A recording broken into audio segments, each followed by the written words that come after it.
اللهم ارحمنا بالقرآن. Bismillahirrahmanirrahim. Assalamualaikum warahmatullahi wabarakatuh. Alhamdulillah wassalatu wassalamu ala rasulillah Sayyidina wa maulana Muhammad ibn Abdullah wa ala alihi wa sahbihi wa man tabi'ahu wa mawalah. Bapak-bapak, ibu-ibu, saudara-saudari, para hadirin hadirat, pemuda-pemudi Islam yang dibanggakan Allah Subhanahu wa ta'ala. Pagi ini kita masih diizinkan Allah untuk bertemu bertatap muka di majlis yang baik, rumah Allah, mengkaji juga amalan yang terbaik, yaitu salat bersama hamba-hamba Allah Subhanahu wa ta'ala.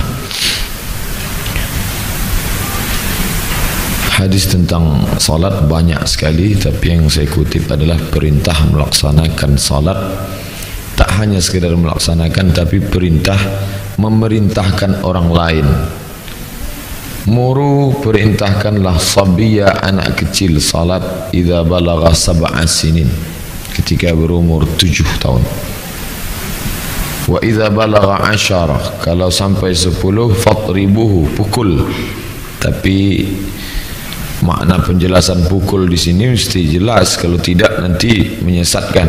Dianggap Islam itu agama yang melegitimasi pukul memukul, nanti bertentangan dengan Komisi Perlindungan Anak. Apa ini agama kok membolehkan pukul? Maknanya pukul yang memberikan efek jera. Pukulnya pun bersyarat darbun ghairu mubarrih, pukulan yang tak berbekas. Pukulnya tidak pada alat vital, pukulnya tidak pada wajah yang menyebabkan bekas cacat seumur hidup, na'udzubillah. Apalagi sampai marah ke bapaknya, anaknya yang dipukul. Jadi pukulnya mesti jelas.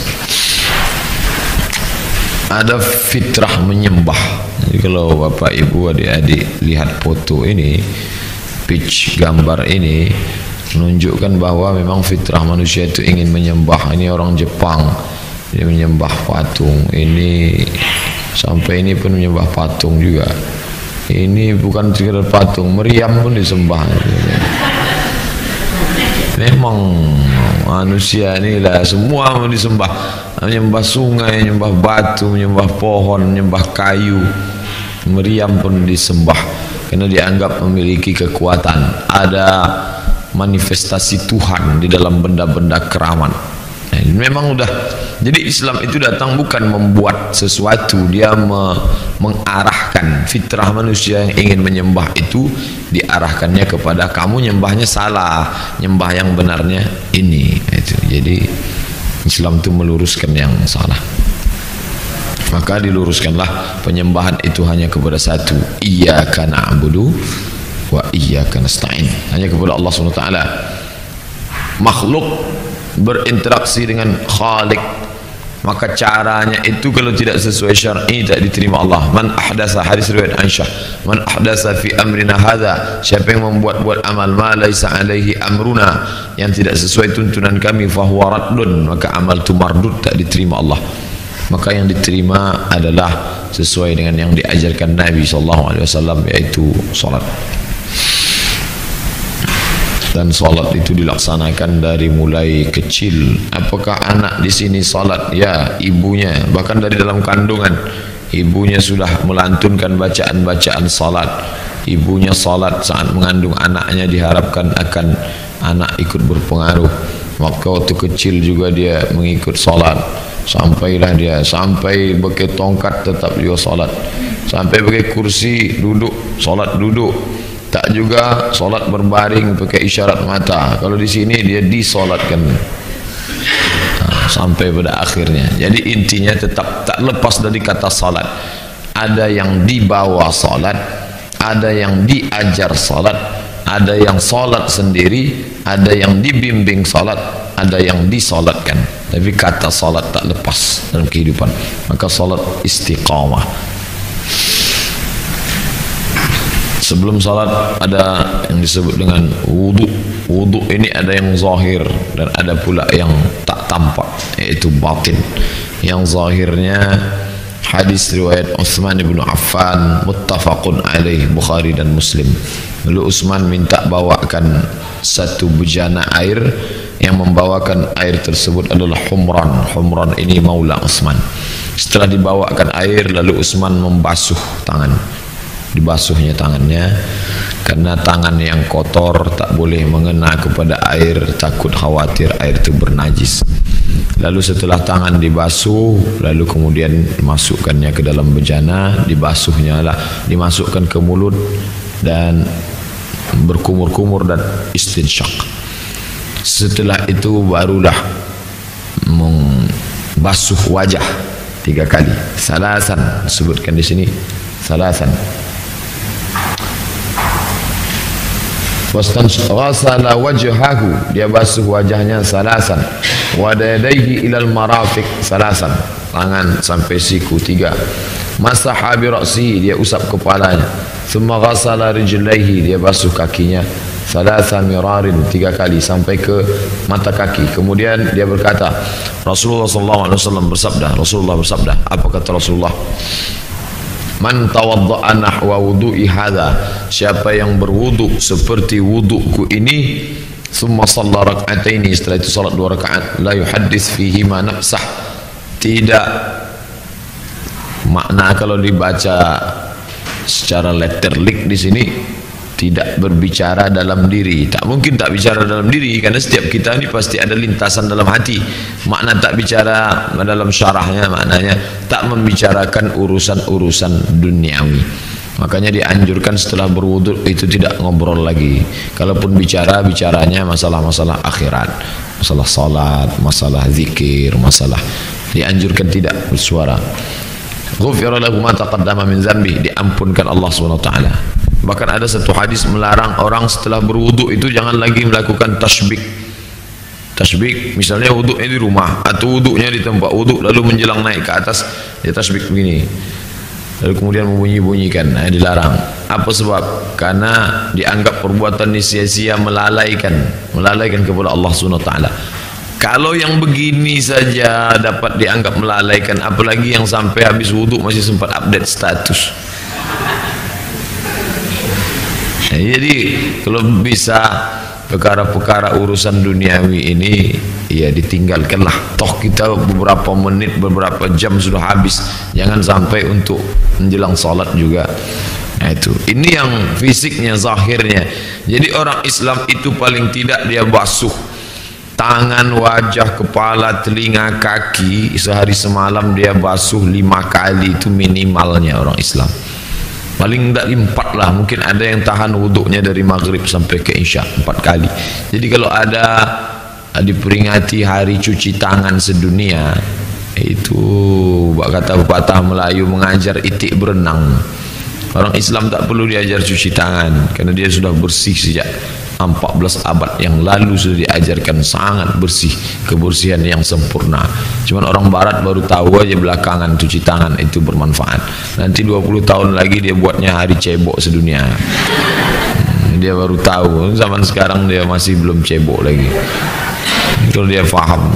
Saya hari seminggu yang lalu di Hotel Furaya menyampaikan bersama dinas kesehatan, 2 dokter tentang kesehatan, lalu saya dari aspek agamanya, perilaku hidup bersih bagi seorang muslim. Saya bilang saya hanya menunjukkan dalil-dalilnya. Orang Islam tak perlu digurui tentang kebersihan. Orang Islam orang yang paling bersih segala aspek. Tapi wuduk tak hanya ada zahir, wuduk juga mengandung makna, ada unsur batinnya. Maka kalau kita lihat dalam batin, setelah zahir ada makna batin. Batinnya ketika orang berkumur-kumur, dia masukkan air ke hidung, keluar dosanya dari mulut dan hidung. Dosa yang paling banyak di mulut, karena lidah ini tak berhenti berbicara. Kalau bapak ibu pergi menengok tahanan LP di LP dekat PMC, itu penjaranya cuma 1 dinding, cuma 1 jeruji besinya. Tapi lidah diciptakan Allah 2 jeruji besinya, 1 gigi, 1 bibir, 2 jerujinya. Tapi lidah tetap juga selalu bolos keluar karena sipirnya mengantuk, lalai. Oleh sebab itu bagaimana membersihkannya? Dicuci dengan wudu. Jadi ada makna batin di dalam. Ketika dia basuh wajahnya, keluar dosanya dari wajahnya hingga dari kelopak mata. Karena mata ini keluar dari kelopak mata, bersih. Apalagi zaman Nabi Muhammad, perempuan itu yang nampak biji matanya. Zaman sekarang biji matanya tertutup pakai kacamata hitam, yang lain terbuka. Bayangkan, kebalikannya justru terjadi zaman sekarang. Zaman dulu dia bercadar, matanya nampak. Zaman sekarang matanya yang tertutup, yang lain nampak. Ketika dia basuh tangannya, keluarlah dosa dari kedua tangannya. Ketika dia mengusap kepalanya, keluar dosanya sampai dari kedua telinganya. Habis pikiran kotor yang ada di dalam, keluar semua. Ketika dia membasuh kakinya, keluar dosa dari kaki hingga dari bawah kuku, kaki. Maka sangat salat dan langkahnya ke masjid dihitung sebagai amal tambahan. Setelah itu dia pun berdoa, asyhadu an la ilaha illallah syarikalah wa asyhadu anna muhammadan abduhu wa rasuluh. Allahumma ij'alni minat tawwabin waj'alni minal mutatahhirin waj'alni min ibadikas salihin. Jadi ada unsur aspek fisik dan ada aspek non fisik di dalam wudu. Setelah dia bersih, barulah dia salat. Mengapa di dalam doanya dia minta minat tawabin, bertaubat? Ya mungkin banyak silap salah. Minal mutatahhirin, dia sedang bersuci, suci fisik dan mental. Waj'alni min ibadikas salihin, jadikan aku hamba-hamba Allah yang saleh. Mengapa dia minta jadikan hamba Allah yang saleh? Supaya dia dapat doa orang yang salat, karena dalam salat ada salam untuk orang yang saleh. Wassalamu alaina wa ala ibadillahis salihin. Assalamualaikum ayuhan nabi wa rahmatullahi wa barakatuh. Keselamatan, rahmat dan berkah semoga tercurah untuk engkau wahai Rasulullah. Tapi ada untuk orang saleh. Wassalamu alaina wa ala ibadillahis salihin. Keselamatan semoga tercurah untuk kami dan hamba-hamba Allah yang saleh. Maka orang yang berwudu tadi berdoa, dia dapat itu. Kenapa? Karena dia baru saja memohon minta dijadikan hamba Allah yang saleh. Masya Allah, korelasi antara doa wudu dengan doa dalam solat. Hukum mengusap air wudu. Mengapa saya bahas? Karena banyak orang di kantor pakai AC dingin, bajunya dia lalu dia usap. Apakah sampai kepada haram? Disebutkan Imam Nawawi dalam kitab Majmu', diriwayatkan ijma' dan Al-Mahamili, mengusap air wudu tak sampai haram. Terjadi khilaf tentang hukum yang menyatakan makruh. Jadi antara makruh saja ikhtilaf, tak sampai kepada haram. Tapi kalau sebaiknya tak usah diusap. Kalau mau usap ya tak apa-apa. Salat berjamaah, karena salat tak cukup sendiri. Salat berjamaah, keterikatan antara salat imam dan salat makmum. Ada hubungan keterikatan. Dalil, idza kunta fikhim, ta di situ Muhammad. Ya Muhammad, kalau engkau berada bersama mereka, fa aqamta lahumus shalah, engkau laksanakan salat bersama mereka. Ayat ini turun ketika perang. Apa maknanya? Kalau dalam keadaan perang saja salat berjamaah tidak batal, tidak turun dispensasi menjadi salat. Oh, karena perang udahlah kamu salat sendiri-sendiri saja. Tidak. Saat perang pun tetap salat berjamaah. Apalagi lah kita yang aman, tentram. Aman, tak ada perang. Mungkin di Al-Falah lah ada perang kecil-kecilan. Tempat lain tak ada. Aman. Maka tetap tak ada salat berjamaah. Inilah dalil mazhab Hambali mengatakan salat berjamaah itu wajib, fardu ain. Kenapa begitu? Karena ayat, dia berdalil dengan ayat. Wa idza kunta ya Muhammad, kau bersama mereka, fa aqamta lahumus shalah. Hadis Nabi, salatul jama'ati tafdulu salatal fardhi. Salat berjamaah lebih utama daripada salat sendirian bi 27 darajah, 27 derajat. Hadis riwayat Al-Bukhari. Ijma', para sahabat ijma' disyariatkannya salat berjamaah setelah hijrah. Kenapa setelah hijrah? Karena waktu di Makkah tak bisa salat berjamaah, banyak Abu Jahal, Abu Lahab, Abu Sufyan, mereka menghalangi. Jadi kalau ada kawan, sahabat, tetangga, kerabat kita tak mau salat berjamaah, berarti dia masih periode Makkah lagi. Maklum aja dia belum hijrah lagi. Kita ajak hijrah, takut dia salat berjamaah nanti dipukul Abu Jahal dari belakang. Dia salat. Kalangan salaf, kalau disebut salaf, nanti bapak ibu baca buku Salafus Saleh, menurut ulama salaf, makna salaf itu artinya 3 abad pertama berdasarkan hadis Nabi, khairul qurun qarni, sebaik-baik abad abadku, tsummal ladzina yalunahum, kemudian seabad setelah itu, kemudian seabad setelah itu, maka disebut dengan kalangan salaf 3 abad pertama. Itulah kalangan salaf. Adapun setelah 3 abad itu, abad ke-4, 5, 6 sampai sekarang, namanya khalaf. Khalaf artinya belakangan, salaf artinya terdahulu. Itu mesti diluruskan makna salaf. Kalangan salaf itu kalau dia tertinggal takbiratul ihram, masuk dia ke masjid, orang sudah baca ayat, imam baca ayat, maka dia berduka cita 3 hari. Kalau dia ketinggalan salat berjamaah, maka dia berduka cita 7 hari. Ya, jadi kalau hiduplah salaf tu zaman sekarang, duka cita setiap hari menengok orang banyak tinggal berjamaah. Hukum salat berjamaah, nanti ustaz ini menyampaikan katanya sunat muakkad, ustaz ini menyampaikan katanya fardu kifayah, ustaz ini menyampaikan katanya wajib ain. Maka itu sebenarnya bukan pendapat dia mengkopi dari pendapat mazhab. Saya menyampaikan ini bukan untuk dipilah-pilih, karena biasa orang memilih yang paling mudah. Nanti kalau begini, pilih yang fardu kifayah aja. Akhirnya masjid tinggal muazin sama imam, pemain inti.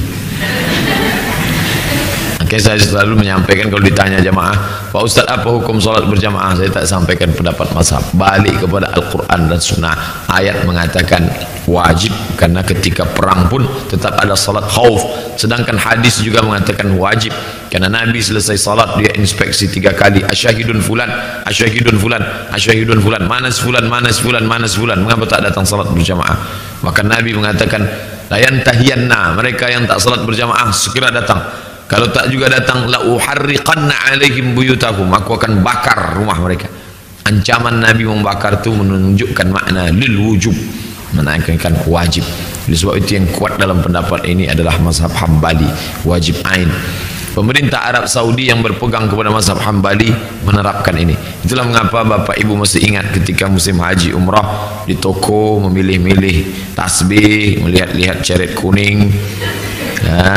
Lalu kemudian masjid memandangkan azan hayya 'alas salah, langsung datang itu baladiah itu kalau tempat kita Satpol PP ya.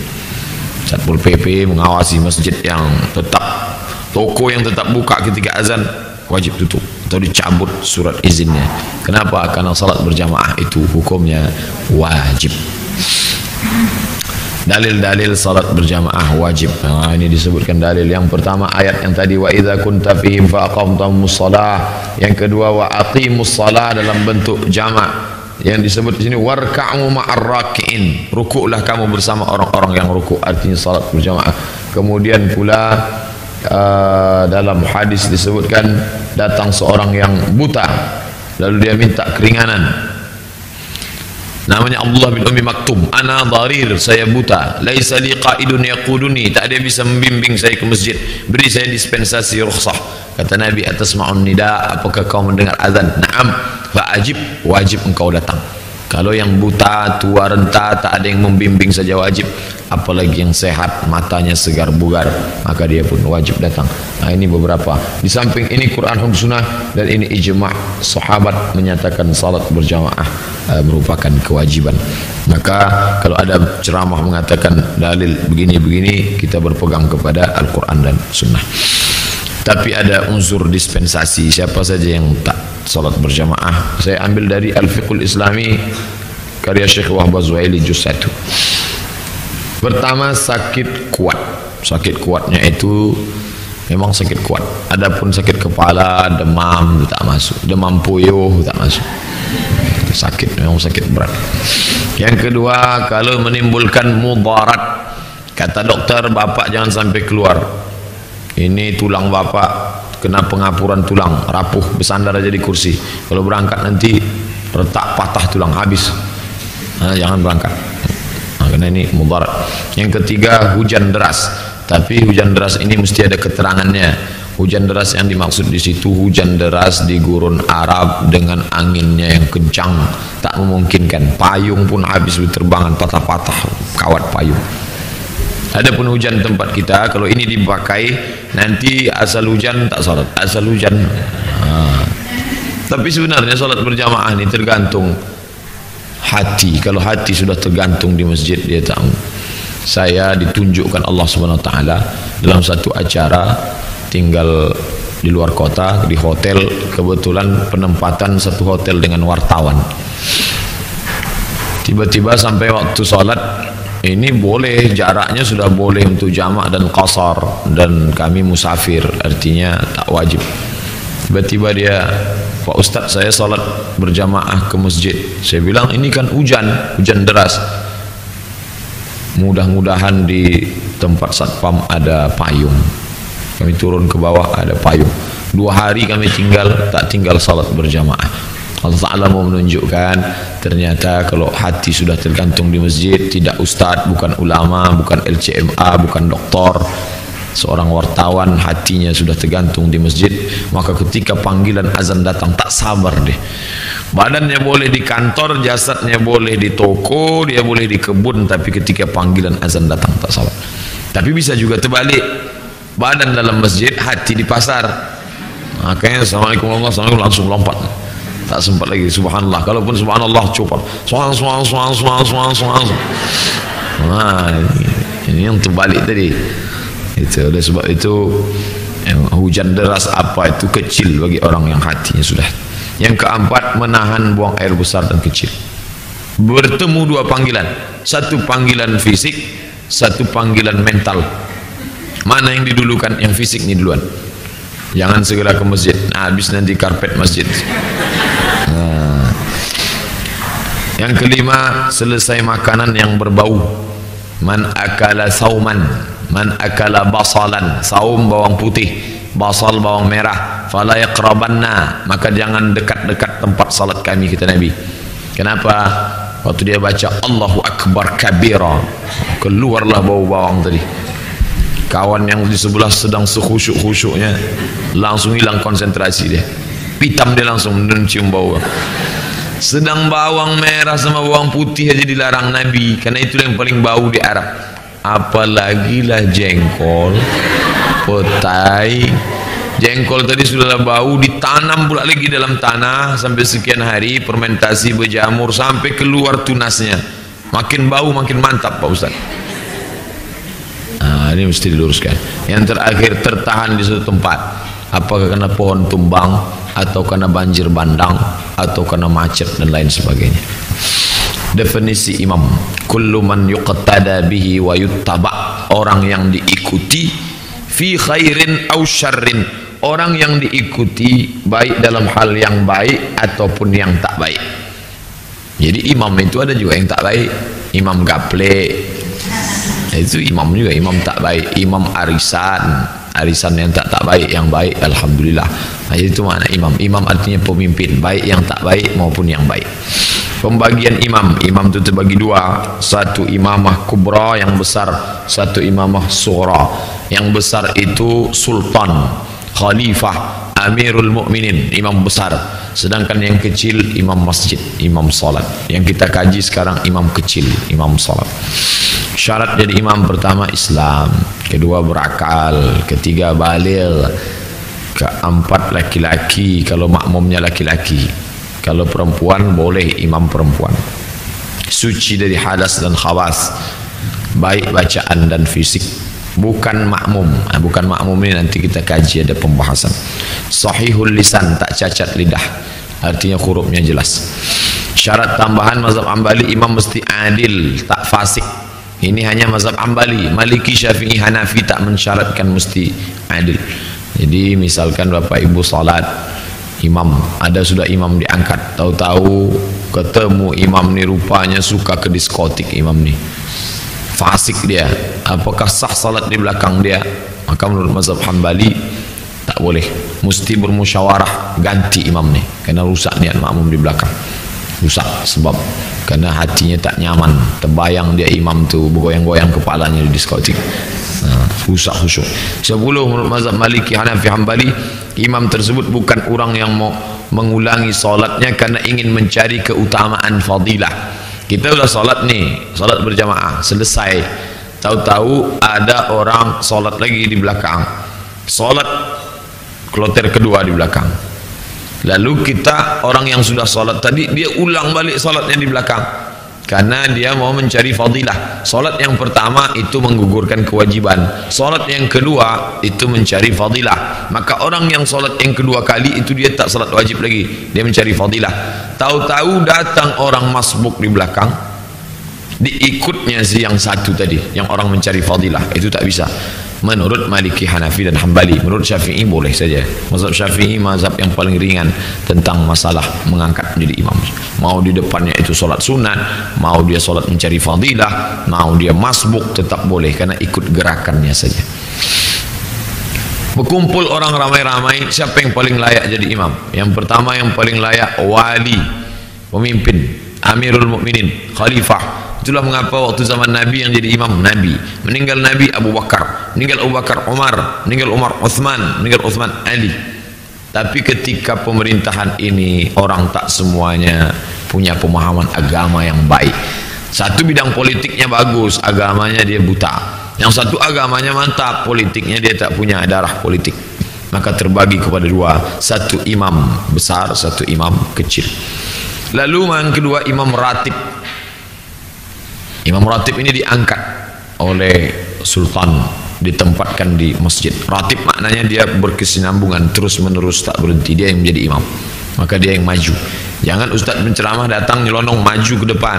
Ini mentang-mentang menang MTQ juara nasional, suaranya bagus, maju ke depan. Dah, yang berkuasa di masjid itu imam ratib.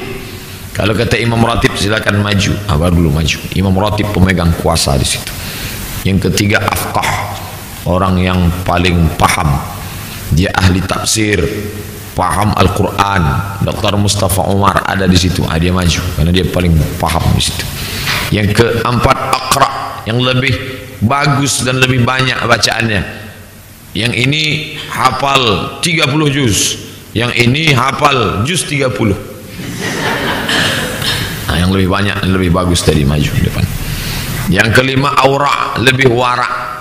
Sama dia, sama-sama hafal, sama-sama bagus, tapi yang ini orangnya nunduk, yang satu lagi gatal. Ini yang warak, yang lebih warak, menjaga. Yang enam aqdam hijrah, sampai yang lebih dulu hijrah. Ini berlaku pada zaman Nabi SAW. Yang satu hijrahnya bulan Muharram, yang satu hijrahnya bulan Rabiul Awal. Yang Muharram itu duluan. Yang ketujuh asbaqu islaman, lebih dulu Islam, berkumpul sesama mu'alaf. Yang satu sertifikatnya Januari, yang satu Agustus, yang Januari jadi, karena lebih dulu Islam. Yang ke-8 afdalu nasaban, nasab pun dilihat juga, siapa yang lebih mulia nasabnya, karena dengan nasab mulia lebih baik pendidikannya. 9 ahsanus siratan, kepribadian baik. Yang satu ni kasar cakapnya, menyinggung perasaan. Yang satu sopan, baik, santun, itu yang dipakai. 10 pakaian lebih bersih, sama-sama bagus, paham. Tapi yang ini jorok, bajunya ada tulis Arab gundul di sini. 11 badannya lebih bersih. Yang ini berpanu, berkurap, berkadas. 12 ahsanu sautan, suara lebih bagus. Banyak. Kalau sudah bulan suci Ramadan, kita angkat sajalah dia jadi imam, dialah jadi imam. Kenapa? Suaranya enak. Suara itu nomor 12. Jadi kalau ditanya orang suara itu nomor berapa? Nomor 12 dalam fiqhul Islami wa adilatu. Nomor 13 ahsanu suratan, lebih bagus penampilan, lebih ganteng. Ganteng tak ganteng masuk juga dalam fit and proper test imam. Nomor 14 sudah menikah. Banyak santri dari pondok tahfiz diundang bulan suci Ramadan, dibawa, ditanya, itu udah nikah apa belum Pak Ustaz? Nanti Bapak Ibu jawab, kalau ada pengurus masjid yang begitu, Pak, nikah tak nikah itu nomor 14. Tak usah diurus-urus itu. Bagus bacaannya, bagus ini santri atau imam kita, itu tak perlu dipermasalahkan. Nikah tak nikah itu urusan dia. Ada orang yang makruh jadi imam. Pertama fasik, Fasik itu dia terus-menerus melakukan perbuatan dosa dengan penuh kesadaran. Orang lain tak tahu, tapi ada yang mengintip-intip, ternyata dia fasik. Nomor 2, pelaku bid'ah yang tak menyebabkan kekafiran. Apa itu perbuatan bid'ah tapi tak menyebabkan kekafiran?